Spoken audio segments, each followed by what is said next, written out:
स्वागत है दोस्तों आप सबका। आज की इस वीडियो में हम चर्चा करेंगे वीकली करंट जीके के बारे में 27 फरवरी से 5 मार्च 2023 तक। दोस्तों अगर आप किसी भी स्तर की प्रतियोगी परीक्षाओं की तैयारी कर रहे हैं तो जो साप्ताहिक समसामयिकी हैं उनका विश्लेषण करके एक वीडियो तैयार करके अपलोड किया जाता है। और पिछले काफ़ी टाइम से जो कॉम्पिटिटिव एग्ज़ाम हुए हैं उसमें बहुत अच्छे प्रश्न इन वीडियो से बने हैं, तो वीडियो को आखिर तक जरूर देखें और वीडियो अगर पसंद आए तो लाइक और शेयर जरूर कीजिएगा। पहला बिंदु, लियोनेल मेसी बने सर्वश्रेष्ठ फुटबॉलर। वर्ष 2021-22 का ये अवार्ड मिला है, चयन फीफा द्वारा हुआ है। हालांकि जो इस अवार्ड की शुरुआत है दोस्तों वो 2016 में हुई थी और मेसी जो हैं वो अर्जेंटीना के खिलाड़ी हैं। मेसी ने ये पुरस्कार 2019 में भी जीता था, 2019 में भी जीता और 2000 वापस 21-22 वाला अवार्ड भी इनके नाम गया है। और 1991 से लेके 2015 तक इसे FIFA world player of the year के नाम से जाना जाता था। दिसंबर 2022 में फीफा का विश्व कप जो है वो अर्जेंटीना ने जीता है और अर्जेंटीना के कप्तान हैं लियोनेल मेसी। फ्रांस को हराया था इन्होंने। अगर बात करें फीफा की तो federation international D football association इसकी फुल फॉर्म है। पूरे वर्ल्ड में फुटबॉल को मैनेज करते हैं ये लोग। नेक्स्ट हैं, हाँ, साथ ही सर्वश्रेष्ठ महिला फुटबॉलर एलेक्सिया पुटेलास, ये स्पेन की प्लेयर हैं और फीफा का जो हेडक्वार्टर है वो ज्यूरिख स्विट्जरलैंड में है। नेक्स्ट हैं G20 विदेश मंत्रियों की बैठक नई दिल्ली में संपन्न हुई 2 मार्च 2023 के दिन। इसकी जो अध्यक्षता हैं वो एस जयशंकर ने की थी, भारत के विदेश मंत्री हैं। साझा बयान पर सहमति नहीं बन पाई। रीज़न ये है कि जो रूस और यूक्रेन का जो युद्ध है दोस्तों उसमें जो पश्चिमी देश वो चाह रहे हैं कि इस मंच का इस्तेमाल करके रूस की आलोचना की जाए और भारत अब तक बचता जा रहा है। पिछले 1 वर्ष से युद्ध चल रहा है, भारत ने कोई क्लियर स्टैंड नहीं लिया। हमेशा एक शांति की अपील भारत करता रहा है, लेकिन क्लियरली न तो यूक्रेन के पक्ष में खड़ा हुआ न रूस के खिलाफ या उनके पक्ष में जा रहा है। एक तालमेल करके जो है नपे तुले शब्दों में अपनी बात हमेशा इंडिया ने रखी है। तो इस विदेश मंत्रियों की जो बैठक है इसमें भी पश्चिमी देश विशेषकर अमेरिका, ब्रिटेन, फ्रांस, ये सारे देश चाह रहे थे कि रूस की आलोचना की जाए, उन पे आर्थिक जो प्रतिबंध लगाए गए हैं उनको एक बार फिर से जोर शोर से इस मन से आवाज़ उठाई जाए। लेकिन भारत इसके पक्ष में नहीं रहा। वो ऐसा नहीं कि वो यूक्रेन के भी खिलाफ बयानबाजी दे रहा है, लेकिन नपे तुले शब्दों में अपनी बात रख रहा है। तो कोई साझे बयान की सहमति इस पर नहीं बन पाई है। और काफ़ी कुछ आपने टाइम से ये सुना होगा, G20 की इस स्तर की बैठक इंडिया में हुई, इस स्तर की बैठक हुई। तो ये क्या मान रहा है दोस्तों, एक्चुअली में इस साल G20 का जो सम्मेलन है वो होने वाला है इंडिया में। तो उस सम्मेलन में जब राष्ट्राध्यक्ष या देश के जो सर्वोच्च पदाधिकारी है वो भाग लेंगे, उससे पहले सहमति अलग अलग स्तर पे अलग अलग लेवल पे बनती जाती है। तो अभी जो बैठक है वो विदेश मंत्री स्तर की हो रही है और लास्ट में जो है वो एक एजेंडा तैयार हो जाता है और केवल उस पर सिग्नेचर होते हैं और साझा बयान जारी कर दिए जाते हैं। और 2023 की बात करें तो G20 की अध्यक्षता भारत कर रहा है। जिस देश में इसका सम्मेलन होता है उस देश को इसकी मेजबानी के साथ उसको अध्यक्षता भी मिलती है। और G20 की स्थापना 1999 में। ये 19 देशों और यूरोपीय संघ यानी 20 का समूह है। एक मजबूत अर्थव्यवस्थाओं के बारे में ये बात करते हैं। मजबूत अर्थव्यवस्था वाले देशों का समूह है और अर्थव्यवस्था को किस तरह अच्छे लेके जाएं, साथ ही साथ वैश्विक जो मुद्दे हैं उन पर भी चर्चा करने का एक मंच है। अगला है, आर्थिक प्रतिबंधों से जूझ रहे ईरान में मिला 86 लाख टन लिथियम। ये जो दोस्तों लिथियम है इसे सफ़ेद सोना भी कहा जाता है। ये बहुमूल्य धातु है और ईरान के हमीदान प्रांत में बड़े लेवल पे इसके भंडार मिले हैं। कहाँ मिले हैं ये ध्यान रखना। अभी हाल ही में अपने जम्मू और कश्मीर में भी लिथियम के बड़े स्तर पे भंडार मिले हैं, तो हमीदान प्रांत में मिले हैं। और लिथियम का उपयोग जो है वो मोबाइल और वाहनों की रिचार्जेबल बैटरियों में होता है। ईरान की राजधानी तेहरान। भारत में भी अभी लिथियम का भंडार कहाँ पे मिला है, जम्मू और कश्मीर में। और हो सकता है कि इससे जो खाड़ी देशों की जो इकोनॉमी है उसमें बूस्ट मिल जाए इस नई खोज से। नेक्स्ट है आंद्रेई रुब्लेव। ये रूसी टेनिस खिलाड़ी हैं और हाल ही के दिनों में इसलिए चर्चा में है क्योंकि जब ये दुबई टेनिस चैंपियनशिप खेल रहे थे फाइनल में पहुंचे, इसके बाद इन्होंने एक स्टेटमेंट दी है युद्ध के बारे में।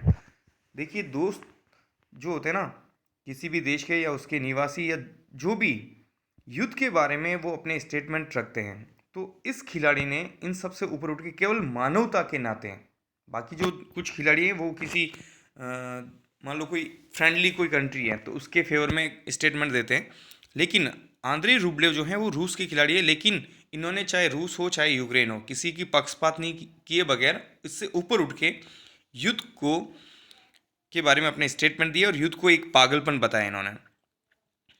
और क्या बताया कि भी रूस और यूक्रेन युद्ध को भयानक बताया और शांति की अपील इन्होंने की है, और ये कहा कि इससे महज मानवता का नुकसान हो रहा है। तो इस वजह से ये चर्चा में, तो क्या पूछा जा सकता है आंद्रे रूबलेव का संबंध किस खेल से हैं और ये कहाँ के हैं, तो चर्चा में रहे हैं हाल ही में। नेक्स्ट हैं, हम भारत के बारे में देखेंगे। खुशबू सुंदर ये भाजपा नेता और अभिनेत्री है। हाल ही में इन्हें राष्ट्रीय महिला आयोग की सदस्य नामित किया गया है। राष्ट्रीय महिला आयोग महिलाओं से संबंधित रिसर्च करना, उनके अधिकारों की बात करना, उनके उत्पीड़न को रोकना, इस संदर्भ में काम करने वाला एक निकाय है, एक स्वतंत्र निकाय है। और इसकी स्थापना हुई थी 1992 में, 31 जनवरी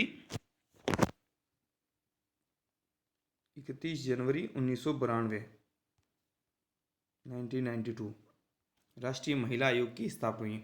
इसकी जो प्रथम अध्यक्ष थे वो जानकी पटनायक थे, और वर्तमान अगर अध्यक्ष बात करें तो रेखा शर्मा। ये 5 सदस्यीय आयोग है दोस्तों।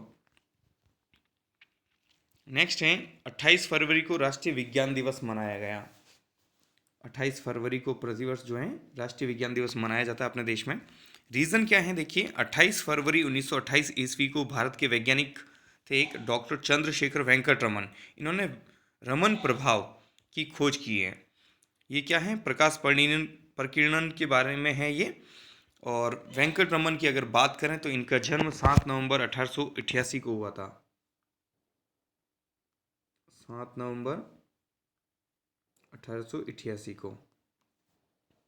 इनकी जो मृत्यु है सन 1970 में हुई, और 1930 में इस रमन प्रभाव की खोज के लिए ही इन्हें नोबेल पुरस्कार प्रदान किया गया, और 1954 में इन्हें भारत रत्न, जो भारत का सर्वोच्च पुरस्कार है, वो भी दिया गया।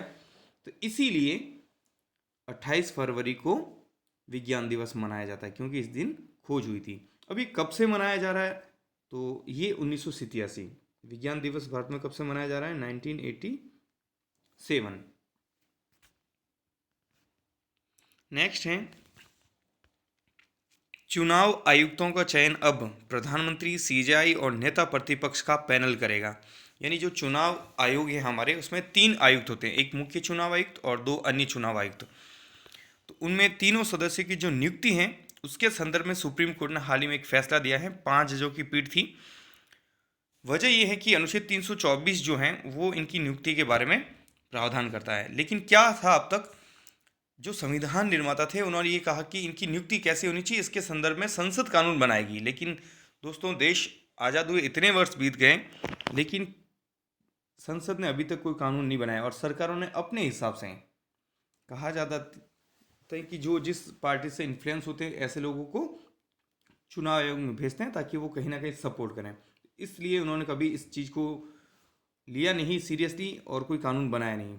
तो फिर नियुक्ति कैसे होती थी, नियुक्ति तो राष्ट्रपति करता है। किसकी सिफारिश से, मंत्री परिषद की सिफारिश से। किसी जो लोक सेवक हैं जो रिटायर्ड होता है उनको, किसी लोक सेवक यानी आईएएस को यहाँ पे चुनाव आयोग में नियुक्त कर दिया जाता है। लेकिन सुप्रीम कोर्ट ने अब इस परंपरा को बदल दिया और ये कहा कि ये जो हम फैसला दे रहे हैं इसमें 3 लोगों की एक समिति बनेगी। उसमें 3 लोग कौन होंगे, प्रधानमंत्री होंगे, भारत के सर्वोच्च न्यायालय के मुख्य न्यायाधीश होंगे, और नेता प्रतिपक्ष। नेता प्रतिपक्ष का तात्पर्य है लोकसभा में विपक्ष का नेता। अब मान लो कि विपक्ष का नेता कौन है, अगर कोई विपक्षी दल का दर्जा नहीं मिला तो जो सबसे बड़ा दल होगा उसका लीडर। तो ये 3 लोग सजेस्ट करेंगे और जो नाम भेजेंगे राष्ट्रपति उसको चुनाव आयोग में सदस्य नामित करेगा, नियुक्त करेगा। अब मान लो कि जब संसद कानून बना लेगी तब क्या होगा, तो ये व्यवस्था अस्थायी है। वैसे भी जब संसद कानून बनाएगी तो ये कमेटी निष्प्रभावी हो जाएगी, यानी जो संसद कानून बनाएगी उसके अनुसार उनकी नियुक्ति की जाएगी। बात करें चुनाव आयोग की, तो इसमें 3 सदस्य हैं। इनके कार्यकाल की बात करें 6 वर्ष या 65 वर्ष की आयु जो भी पहले हो, और 25 जनवरी 1950 को इसकी स्थापना हुई थी। 25 जनवरी 1950 राष्ट्रीय निर्वाचन आयोग की स्थापना, इसलिए 25 जनवरी को जो है प्रतिवर्ष राष्ट्रीय निर्वाचन आयोग दिवस के रूप में मनाया जाता है। प्रथम मुख्य चुनाव आयुक्त कौन थे? सुकुमार सेन। और वर्तमान में मुख्य चुनाव आयुक्त सीईसी कौन है? राजीव कुमार। और वर्तमान में ये एक बहुसदस्यीय है जिसमें 3 सदस्यीय आयोग हैं। इसकी स्थापना के समय ये एक सदस्यीय आयोग था। 1993 से ये 3 सदस्यीय आयोग हैं। नेक्स्ट है दोस्तों,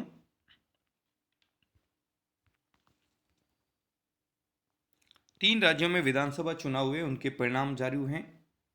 2023 के चुनाव हुए थे, त्रिपुरा, मेघालय और नागालैंड। तो तीनों ही राज्यों में पहले तो सीटें आपको ध्यान रखनी, यहाँ से प्रश्न यही पूछा जाता है कि इस राज्य में कितनी विधानसभा सीटें, तो 60 है तीनों ही, त्रिपुरा, नागालैंड और मेघालय में। यहाँ पे 3 राज्यों में चुनाव हुए हैं मिड फेब में, और अभी डिक्लेयर हुए हैं उनके रिजल्ट। तो बात करें त्रिपुरा की, 60 सीटों में से बीजेपी को 32 सीटें मिली और पूर्ण रूप से बहुमत मिल चुका है। सेकंड नंबर पे टीपरा मोता, जो अभी हाल ही चुनाव से ठीक पहले इसका गठन किया गया था और एक ग्रेटर त्रिपुरा लैंड का इन्होंने मांग की है। इस बेस पे सेकंड नंबर पे यहाँ हैं माकपा और आईएनसी ने गठबंधन करके चुनाव लड़ा। 11 माकपा को मिली हैं और 3 आईएनसी को, आईपीएफटी को 1 सीट मिली है। इस तरह से त्रिपुरा में बीजेपी को पूर्ण समर्थन मिल चुका है। रही बात नागालैंड की, तो वहाँ भी 60 सीटें हैं। एनडीपीपी 25 सीटें मिली हैं और 2 सीटें एनपीएफ, बीजेपी को 12 सीटें, आईएनसी यहाँ पे खाता भी नहीं खोल पाए, और अदर्स 21। तो यहाँ पे भी जो है पिछली बार भी बीजेपी को इतनी ही सीटें थी और उन्होंने गठबंधन से सरकार बनाई थी। मेघालय में भी 60 सीटों पे चुनाव हुए हैं। 26 सीटें एनपीपी को मिली हैं और यूडीपी को 11 सीटें, आईएनसी को 5 सीटें, बीजेपी को 2 सीटें और अदर्स यहाँ पे भी 15 सीटें मिली हैं। तो बात करें तो ये जो दोनों, जो आखिरी 2 हमने चर्चा की, ये त्रिशंकु विधानसभा की स्थिति है। त्रिशंकु उसे कहते हैं जहाँ किसी भी दल को स्पष्ट बहुमत ना मिले। और 1963 में नागालैंड राज्य बना। इसके बाद में पहली बार यहाँ पे 2 महिलाएं जो हैं वो एमएलए बनी हैं। नागालैंड की अगर बात करें तो हिकानी जकालू और सलहुतुन क्रूसे, ये 2 महिला। तो ऐसा आ सकता है कि हाल ही में जो विधानसभा के चुनाव हुए हैं, ऐसा कौन सा राज्य है जिसमें पहली बार कोई महिला विधायक बनी? तो बहुत ही अच्छा प्रश्न यहाँ पे बन सकता है नागालैंड के संदर्भ में। और नेफ्यू रियो जो नागालैंड के हैं, वो 5वीं बार सीएम बनेंगे।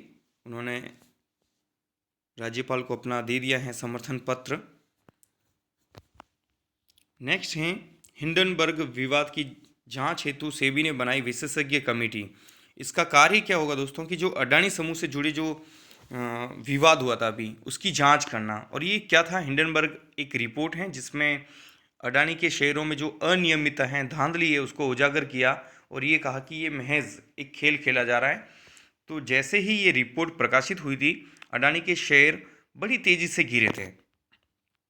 तो इस पे विपक्ष के द्वारा भी लगातार मांग उठ रही है और ईडी की जांच की भी मांग चल रही है।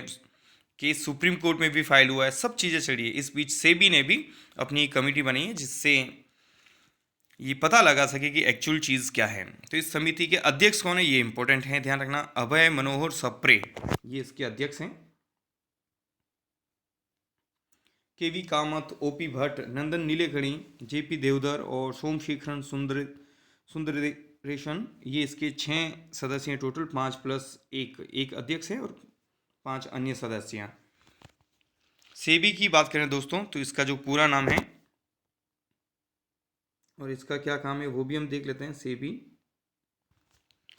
तो सेबी की फुल फॉर्म है securities and exchange board of India, भारतीय प्रतिभूति और विनिमय बोर्ड। इसकी स्थापना हुई थी 12 अप्रैल 1988। 12 अप्रैल 1988। तो सेबी ने ये इसका गठन किया। इसका जो मुख्यालय है वो मुंबई में है। इसका कार्य क्या देखिए इस समिति का, कि हिंडनबर्ग रिपोर्ट के बाद में जो अडानी के शेयरों में जो गिरावट आई थी ना, तो ऐसे प्रतिभूतियों और विनिवेशों के हितों की रक्षा करना इनका मुख्य कार्य है सेबी का। और प्रतिभूति बाजार को बढ़ावा देना, विनियमित करना, यानी कुल मिला के जो बाजार में जो पैसा आ रहा है उसको मैनेज करना, उसको नियमित करना, सेबी उसको कंट्रोल करता है, उसको देख रेख करता है। तो इसीलिए सेबी ने ऐसी रिपोर्ट बनाई है। और अभी जो इसके अध्यक्ष हैं वो अजय त्यागी है। सेबी के अध्यक्ष कौन है? अजय त्यागी।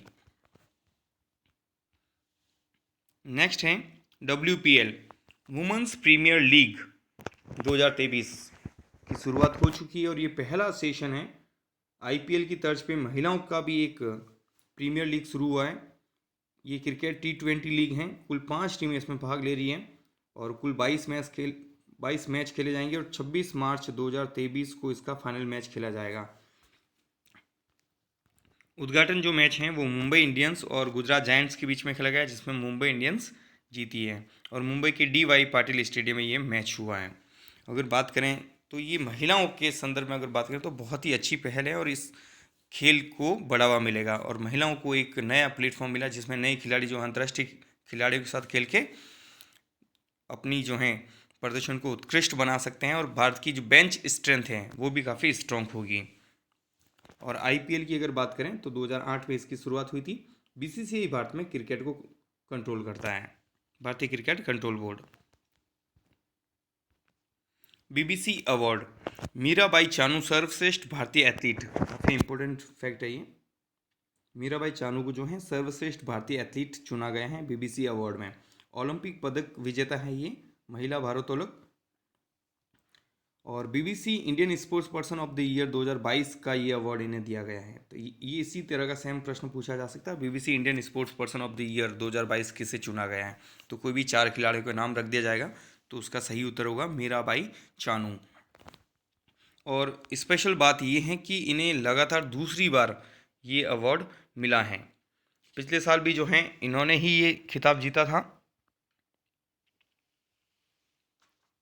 तो ये एथलीट है और 2021 में इन्होंने अवार्ड जीता। और मणिपुर की ये मूल रूप से निवासी हैं। और बात करें BBC की, तो BBC की फुल फॉर्म है ब्रिटिश ब्रॉडकास्टिंग कॉरपोरेशन। इसकी स्थापना हुई थी 18 अक्टूबर 1922 में BBC की स्थापना, लंदन में इसका हेडक्वार्टर है। नेक्स्ट हैं बिल गेट्स। ये क्यों चर्चा में हैं? ये माइक्रोसॉफ्ट के संस्थापक हैं और हाल ही में भारत के यात्रा पर आए थे। PM मोदी से इन्होंने मुलाकात की थी और गतिशक्ति कार्यक्रम की भी इन्होंने काफ़ी सराहना की है। बात करें माइक्रोसॉफ्ट की, तो 1975 में इसकी स्थापना की थी और ये विश्व की सबसे बड़ी सॉफ्टवेयर कंपनी है माइक्रोसॉफ्ट। अब बात करते हैं राजस्थान के संदर्भ में। डॉक्टर अरविंद माथुर विश्व स्वास्थ्य संगठन समूह के सदस्य नियुक्त हुए हैं। सलाहकार समूह के मेंबर इनको बनाए गए हैं और ये जोधपुर में SN मेडिकल कॉलेज के प्रिंसिपल और कंट्रोलर भी रह चुके हैं। और विश्व स्वास्थ्य संगठन की अगर बात करें तो 7 अप्रैल 1948 को इसकी स्थापना हुई थी। इसका जो हेडक्वार्टर है वो जिनेवा में है और 194 जो देश हैं इसके सदस्य हैं। तो इनका नाम पूछा जा सकता है, अरविंद माथुर। WHO में जो एक एडवाइजरी ग्रुप हैं उसके मेंबर इन्हें बनाया गया है। नेक्स्ट हैं बलजीत यादव। ये विधायक हैं बहरोड अलवर से, निर्दलीय विधायक हैं ये। इन्होंने हाल ही में, इसलिए चर्चा में कि इन्होंने हाल ही में एक डिमांड की है राज्य सरकार से कि राज्य की जितनी भी समस्त जो नौकरियां निकलती है उनमें 90 to 100% रिजर्वेशन स्थानीय निवासियों के लिए हो, यानी राजस्थान के लोगों के लिए हो। इस हेतु इन्होंने घोषणा की कि मैं राज्य की सभी विधानसभाओं में दौड़ लगाऊंगा ताकि लोगों का ध्यान आकर्षित हो और सरकार इस पर ध्यान दें और ऐसी मांग मान लें। तो इसलिए इनका बारे में पूछा जा सकता है कि बलजीत यादव कौन है, तो खेल से संबंधित, राजनीति से संबंधित ऐसा भी पूछा जा सकता है, या फिर इनका निर्वाचन क्षेत्र भी पूछा जा सकता है। हो सकता है कि राजनीतिक दल कि ये किस दल से हैं, तो ये ध्यान रखना ये निर्दलीय हैं अभी। नेक्स्ट है कोटा में 3 दिवसीय औद्योगिक मेला और प्रदर्शनी लगी है 4 से 6 मार्च 2023 में। लोकसभा अध्यक्ष श्रीमान ओम बिरला और केंद्रीय MSME मंत्री श्री नारायण राणे द्वारा उद्घाटन किया गया है। और कोटा को आपको पता ही है दोस्तों, औद्योगिक नगरी, राजस्थान की औद्योगिक नगरी भी कहा जाता है। और इस तरह से जो प्रयास हो रहे हैं लगातार, जो लघु उद्योग है उनको बढ़ावा मिलेगा। अंतिम बिंदु है आज का, एनी अर्नॉक्स। ये फ्रेंच लेखिका हैं और इसलिए चर्चा में क्योंकि इन्होंने अभी हाल ही में राजस्थान जयपुर में एक साहित्यिक कार्यक्रम था, वहाँ पे इन्होंने भाग लिया है। और अगर बात करें क्या स्पेशल इनके बारे में, तो 2022 में साहित्य का जो नोबेल पुरस्कार है वो एनी अर्नॉक्स ने जीता है। तो इसलिए जब साहित्यिक मेले में आए तो ये वापस से करण जी के बारे में सवाल बन सकता है। दोस्तों, विशेष बात वीडियो खत्म करने से पहले मैं बताना चाहता हूँ कि करंट जीके में आप ध्यान रखें कि जो भी घटनाक्रम घटता है उसके इर्द गिर्द की चीज़ें भी देखें, थोड़ा बैकग्राउंड में देखें, और स्पेशली स्पोर्ट्स, पॉलिटिक्स, अगर कोई लेखक हैं तो ये जो चीज़ें, और इसके अलावा मानव अधिकारों से संबंधित, महिलाओं से संबंधित ऐसी, या फिर सरकार की कोई फ्लैगशिप योजना है, तो कहीं से भी ऐसे सवाल बन सकते हैं। रिसेंटली जितने भी आप पेपर होते हैं उनमें आप देखिए जितने भी सवाल आते हैं। और अब करंट जीके का वो दायरा नहीं है कि आप पिछले 6 महीने का पढ़ के जाइए या 3 महीने का पढ़ के आप क्लियर कर सकते हो। आपको 2 3 4 4 सालों का पीछे क्या चल रहा है, वो भी महत्वपूर्ण जो फ्लैगशिप योजना है या बड़े ऐसी चीज़ें हैं उनके बारे में जानकारी होनी चाहिए। तो thank you so much video देखने के लिए। अगर वीडियो पसंद आए तो आप कमेंट सेक्शन में जाके बता सकते हैं। Thank you so much again.